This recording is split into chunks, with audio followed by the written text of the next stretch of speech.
माहिती तुमच्यासाठी. सरकारी योजना, भरती, शिक्षण, बँकिंग आणि महत्त्वाच्या अपडेट्ससाठी आजच सबस्क्राईब करा. नमस्कार मित्रांनो, पुन्हा एकदा स्वागत आहे आपल्या यूट्यूब चॅनल, ज्याचे नाव आहे माहिती तुमच्यासाठी. तर आपल्या यूट्यूब चॅनल सबस्क्राईब करा विसरू नका. तर चला मग आजच्या व्हिडिओमध्ये काय बघू.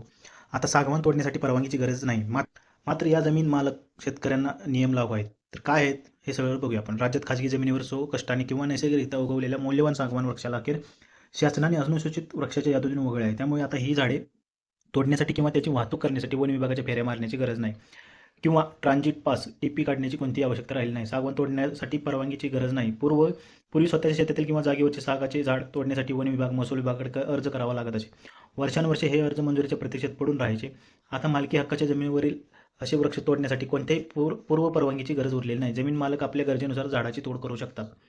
खाजगी जमिनीवर सागाला यादीतून वगळले. शासनाने महाराष्ट्र वृक्षतोड नियमावली महत्त्वपूर्ण सुधारणा केली आहे. आतापर्यंत सागवान हा वृक्ष अनुसूचित वर्गात येत असल्याने त्यावर वन विभागाचे कडक नियंत्रण होते. मात्र नव्या सुधारणेनुसार खाजगी शेतजमीन, पडीक जमीन किंवा मालकी हक्काची जागेवरील सागवानाला या यादीतून पूर्णपणे वगळण्यात आले आहे. वन विभागाच्या चाचक नियमामुळे शेतकरी स्वतःचे झाड विकून अडीअडचणीला पैसा उभा करू शकत नव्हते. या निर्णयामुळे लाखो हजारो शेतकऱ्यांना मोठा आर्थिक दिलासा मिळाला आहे. वन क्षेत्रातील साग मात्र पूर्वीप्रमाणेच नियमाखाली.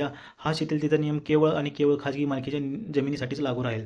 सरकारी जंगले, राखीव किंवा संरक्षित वन क्षेत्रातील सागवानाची झाडे पूर्वी प्रकारच्या आणि वन विभागाच्या नियमाखाली राहतील. तिथल्या झाडांना हात लावल्यास थेट अजामीनपात्र गुन्हा दाखल होईल.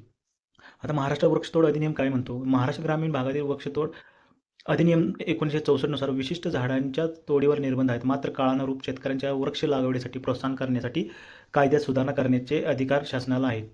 त्यात अधिकाराचा वापर करून सागाला अनुसूचित यादीतून बाहेर करण्यात आले आहे. शासनाच्या नव्या सूचनेनुसार खाजगी जमिनीवरील सागवानाला अनुसूचित वृक्षाच्या शेतकऱ्यांना आर्थिकदृष्ट्या सक्षम आणि वृक्ष लागवडीला प्रोत्साहन यादीतून वगळले. झाड तोडताना आपल्या जमिनीची मालकीची किंवा 7/12चे दस्तावेज स्पष्ट ठेवावेत, जेणेकरून वन क्षेत्रातील झाडांची गल्लत होणार नाही.